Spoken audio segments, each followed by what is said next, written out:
Welcome back to the Wayniac Nation Fantasy Football Spectacular. It's week 11.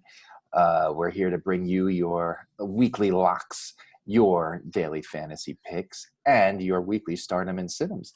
Joining me, as usual, are my two co-hosts live from North Carolina. Dutton, welcome back to the show. How are you? I'm doing okay. I'm still recovering from the epic loss on the Nuke Hail Mary. So it was a rough fantasy week down here this week. It was brutal, and in your game you had Diggs, so you actually you felt the full range of emotion. I did. I won and then lost in 2 minutes. Yeah. Live from New York, it's our daily fantasy guru, Chris Fiamano. Fee, how are you? I'm good. In that same game, Kyler Murray helped me win. My starts and sits were not so good last week, so I'm gonna try to pick that up this week. Yeah, well, none of ours were. We'll get to that in a little bit, though. We'll talk about that when we get to the starts and sits. But we're just gonna move and we're gonna jump right into it. My buddy, Big Lair, he's been watching our picks. He's been doing very well. So I've changed the name of this segment to Larry's Locks of the Week because he will take them and hopefully profit and enjoy his picks. I was perfect against the spread and in Survivor last week. I did advance in Survivor. I am running out of teams myself in my Survivor pool, so the pickings are getting slim, as they say. So this week I'm telling you, I'm going with the Red Hot Vikings over the Cowboys. Now, I've seen them favored as high as 8 points. I don't know if I recommend that. So if your Survivor pool doesn't need a spread, go with the Vikings. As far as the spreads go, I don't know why the Patriots are only giving 1 point to the Texans. The Texans just played their best defensive game of the year, and they allowed 2 100-yard rushers. More on that later. So I think I like the Patriots. I think the Falcons are getting 7. Jameis does have a good history against the Falcons, but how rusty is he? So if anything, I think I would like a 3-team teaser. Throw those Vikings in there, take those Falcons, get the Pats in there, increase your chances, and go with that. Fee, what are you thinking this week? I got the Chargers in my Survivor pool for obvious reasons. And against the spread, I like Philly this week against Cleveland plus 3.5. And I also really love the Chiefs against the Raiders minus 6.5. Yeah, that's a good one. I am upset that your boys are on a bye this week because my Giants aren't playing. The irony behind that statement. So much irony. Dutton, who are you taking this week? So Survivor-wise, I too agree with I agree with Fee on the Chargers. That's not who I picked. I picked the Dolphins this week. They are hot, and I feel like this is another week where they're going to win for you. So I'm all about the Dolphins. But also, against the spread, I do like the Chargers with those 8.5 points. I mean, they're playing the Jets. Herbert's on fire. That team is good. More on them later, obviously, some starts and sits wise. There is one game that's interesting to me, and I don't know, people are going to stay away from it, but pay attention. If Matthew Stafford plays in the Detroit-Carolina game and Teddy Bridgewater does not, the Lions might be a good road dog this weekend. So that's it's a little early, but pay attention to that. So yeah, no, I agree with you. Absolutely. Before we jump into the weekly starts and sits, it's time for the FanDuel Fee bankroll action stacks of the week. Before we jump into that, let's remind you to visit our friends at Ball Street Trading. You could play fantasy sports just like you trade on the stock market. It's free, it's fun, and you win cash and prizes. So you also win cash and prizes if you listen to FanDuel Fee, as a matter of fact. FanDuel Fee, who you got for us this week? So this week is a little tough because there are a lot of guys that are priced way up on FanDuel. And it's going to be hard to get them all in. And a lot of the guys that I talk about right now are going to be very expensive. You're not going to be able to get them all in, so you're going to have to find value places. We'll start it off at quarterback. I'm going to start at the top and go down. I really like Justin Herbert this week, but he's priced as a second QB at 8,500. I'm not sure I'd be willing to pay up that much for him, especially against the Jets, and they might run the ball. Who knows? Big Ben against Jacksonville is 8,000. Their running game has been terrible. It could be one of Ben's 4 touchdowns, 350-yard games that he likes to throw in there once or twice a year. I like Matt Ryan going against New Orleans at 7,800. I actually like Jameis going against Atlanta at 7,200. I know that he throws a lot of picks and he might not win the game for them, but he'll put up 400 yards for you. Maybe 4 interceptions, but he'll put up yards and even some touchdowns, but he'll get you points. He's only 7,200. The last guy I got on this list, I got Alex Smith going against Cincinnati. He's only 6,600. The last 2 weeks, he's put up 325 and 390 yards passing. Going over to running backs, again, very expensive this week. You got the top guys. I'm not going to talk about those guys. I'm going to talk about some mid-tier guys for you. I like Miles Sanders going against Cleveland at 7,700. I like Mike Davis going against the worst rush defense in the league in Detroit at 7,400. DeAndre Swift in that same game coming back at 6,900. Antonio Gibson against Cincinnati at 6,500. I like Naheem Hines against Green Bay at 6,100. He's been getting most of the looks there in Indianapolis. And then 2 guys that probably are on people's waiver wires this week is Kalen Ballage and Ahmed at 5,800 and 5,600 respectively. And then the receivers, I got Mike Thomas going against Atlanta. He's only 8,200. The cheapest you might find Mike Thomas for the rest of the year. Ever. Julio in the same game at 8,100. Keenan Allen at 8,000 going against the Jets. Terry McLaurin against Cincinnati at 7,300. And a couple of value picks. I like Hollywood Brown going against Tennessee at 5,900. I know he hasn't done much lately, but this could be a good game for him. And Jalen Reagor going against Cleveland at 5,600. And for tight ends, there's a couple. I like Logan Thomas, again, in that same Redskins game against Cincinnati at 5,200. And T.J. Hawkinson going against Carolina at 6,000. The TD King. Well, thank you, Fee. We're moving into our weekly starts and sits now. And, it's a tough year. And I think, I'm going to put you both on the spot a little bit here. My friend Courtney, she's a longtime reader of the blog, and she listens to the show. She was telling me this week, Dak was her starting quarterback. Drew Brees was her backup. Okay, she had Michael Thomas, and it's just a year of injuries. And I think there's a lot of people that are going through that. Fee in our league. You've been making a patchwork lineup. You were 1-4 at one point, and now you're tied for first. You've been dealing with it as well. You mentioned one of the guys out there that I'm thinking. Is there someone out there right now for these people that have injuries at quarterback or running back or receiver? Is there a guy out there right now that you think is a waiver wire move that could help turn someone's season? Fee, I'll go to you first. Well, I'm not sure about turning someone's season around, but if you're in dire need of a quarterback this week, there probably aren't too many on the waiver wire for you. Tua is probably not on the wire. I mean, Alex Smith could be. He could be a guy. But I still like Jameis. I know that he does what he does, and he didn't look good last week. But Jameis puts up points. He might not be good for real life NFL, but for fantasy, he'll give you points, and that's what you need. And I think those are 2 guys that I would look at as Alex Smith and Jameis Winston.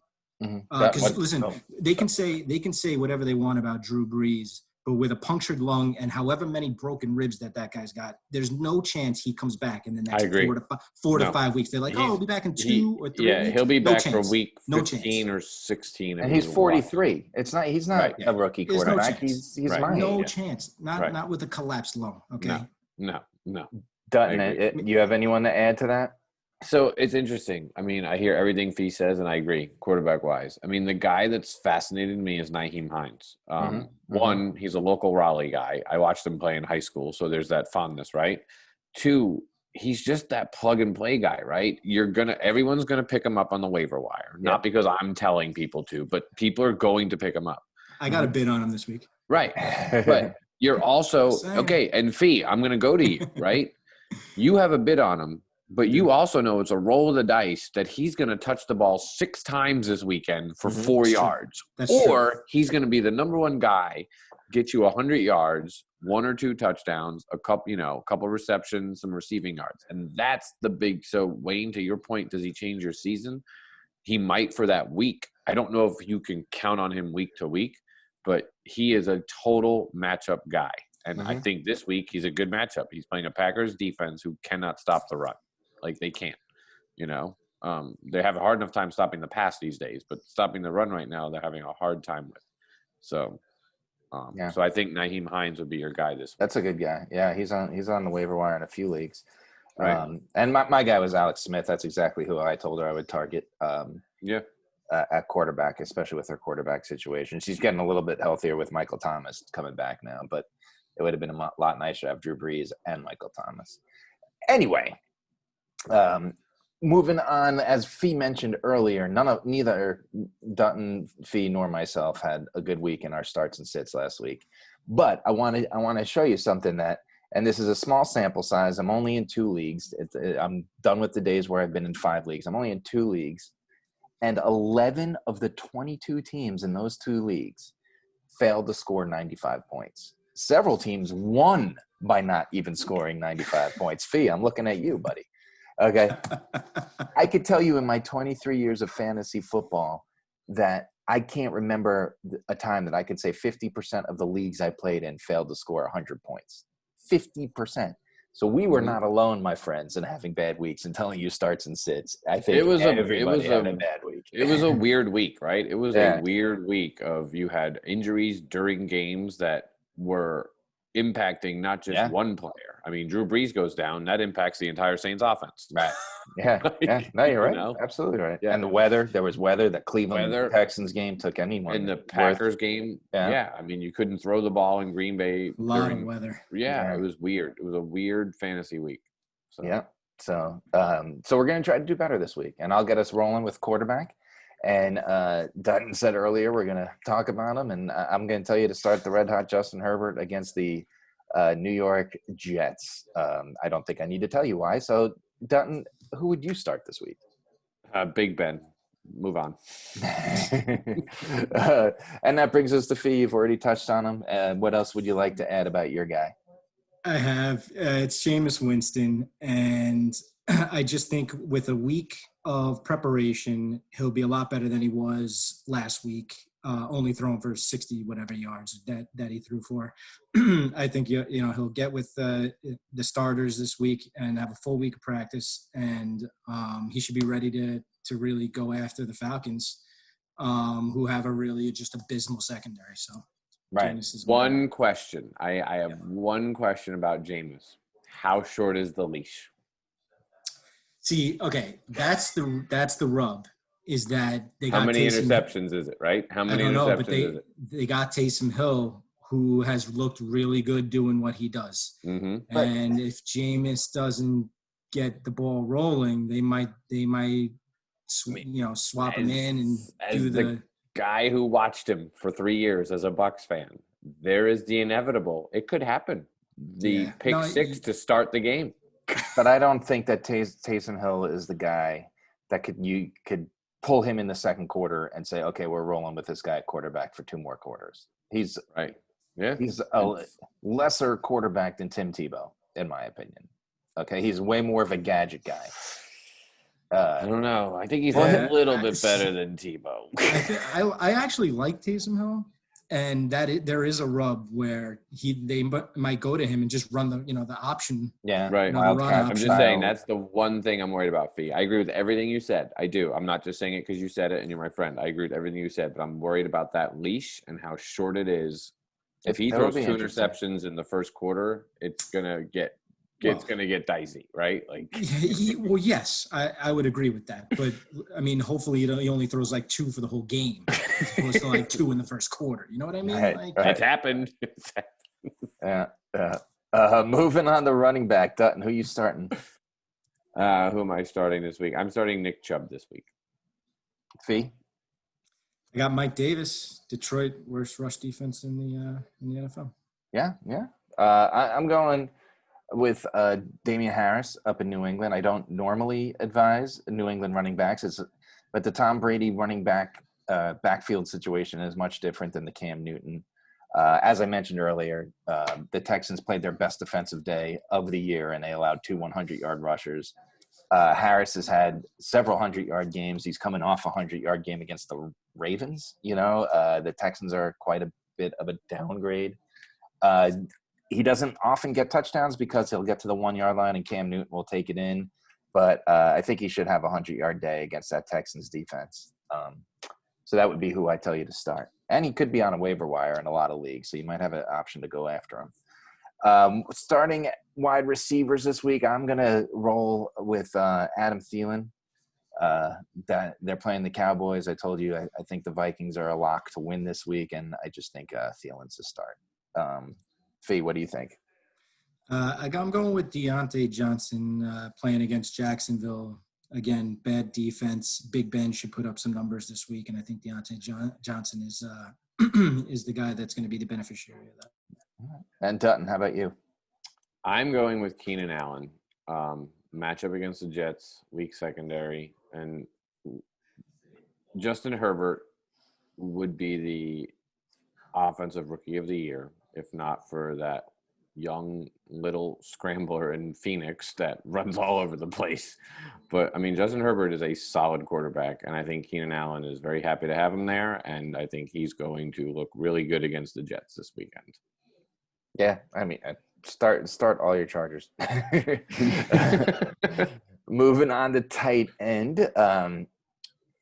So I'm kind of torn. I'm going to elaborate just a little bit on this. I think Jared Cook's your start because the Falcons have allowed the most receptions to tight ends. But I am going to tell you that I think Jared Cook's time is waning as a starting tight end with the return of Michael Thomas. And if he can't do it this week, you will not hear me mention his name again for the remainder of the season. That said, Fee, who do you have? I got our boy, TJ Touchdown Tuba TJ Hawkinson. What's his name? Tight end TJTETD King. TJ Hawkinson. Dutton.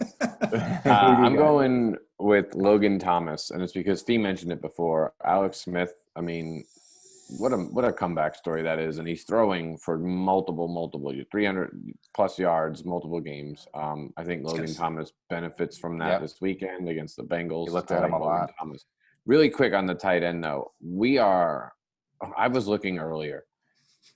Outside of Travis Kelce, it is hard this year starting tight ends, right? Because injuries and it's crazy. So you're looking around and like, who am I plugging in this week? So Logan Thomas. It's tough. This week. That's why you gamble on a guy like Jared Cook, right? He has had big games this year, and the Falcons are terrible against the tight end.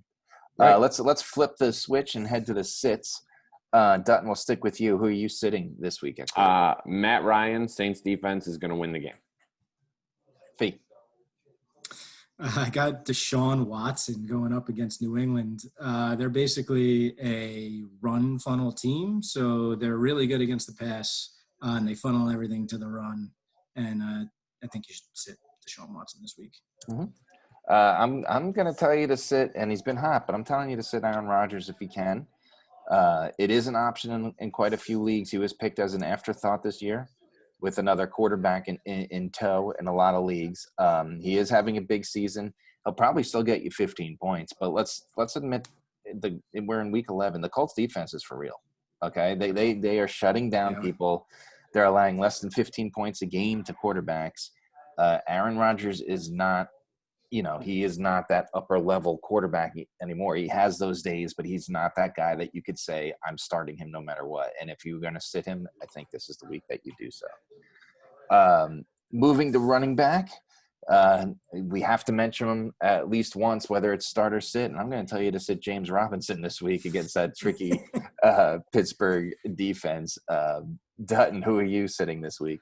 I'm sitting Ronald Jones because most of his fantasy points came on one run last week. That's true. Fee, who do you got? I'm sitting Todd Gurley this week. He's so touchdown dependent. Mm-hmm. He's going up against New Orleans D, who is really good against the run. And if that game turns into a shootout, Atlanta might just abandon the run altogether. I just don't see Gurley doing all that much this week. Yeah, that's fair. Dutton, who are you sitting at receiver this week? Will Fuller, tough matchup against the Patriots, and he's come back to earth. Mm-hmm. Mm-hmm. And he's got to get hurt soon. We're in week 11. Let's face it. It's coming. It's coming. Fee, who are you sitting this week? I'm sitting Jerry Jeudy because there's no lock that Drew Lock plays. Like that. And Miami's D has just been on fire. Yeah. So sit Jerry Jeudy. I'm going to tell you to sit Robert Woods, and let me tell you why. The Bucs have been decent against the pass, but what they've been really good at, and especially we've seen it the last 3 weeks, is taking out their number one receiver of the team. It's been the slot guys that are beating you on the big pass or the number two receiver. And while Cooper Kupp may be the more exciting, I still think Robert Woods is that number one receiver, right? And Robbie Anderson did nothing against them. Michael Thomas couldn't find the end zone against them. Slayton, when they played the Giants, couldn't get in the end zone. And I think he had two catches. So they're honing in on that number one receiver guy and making the other receivers beat him. The Rams are deep enough that that's going to be a problem. But I think that Woods would be the guy that you sit this week. And I'm a big Robert Woods guy. So take that into your consideration. Moving on to tight end, I'm telling you to sit Waller on the Raiders. He's just been too inconsistent for me to tell you to start. Fee. I'm sitting Noah Fant in that same Miami game for the same reasons, with Drew Lock possibly being out. Makes sense. And that leaves you, Sir Dunton. I am sitting Mike Gesicki for the simple reason that last week a Dolphin tight end caught a touchdown, and they called him Mike Gesicki on the TV, and I'm like, oh, wait, that's not him. And that sums up his year. Yeah, it sure does. That they were looking for it to be Mike Gesicki, and it wasn't Mike Gesicki. Yeah. So there you have it. Yeah, he's I think we touched on him a week or two ago. I just think he's one of the bigger disappointments in fantasy. Right. I mean, like literally announcers are now expecting it to be him, and it's not him. Right. So hopefully we do a little bit better for you. Be sure to check us out, subscribe, ask us your comments. Stop texting me and put your questions in the comments so we could all answer your questions. But you can still text me. I do enjoy the text. We'll join you next week with more starts and stats. For a lot of you, the playoffs have already started, so we wish you luck and hope we get you into your playoffs, and we'll see you next week. Beware the Hail Mary. Beware of the Hail Mary.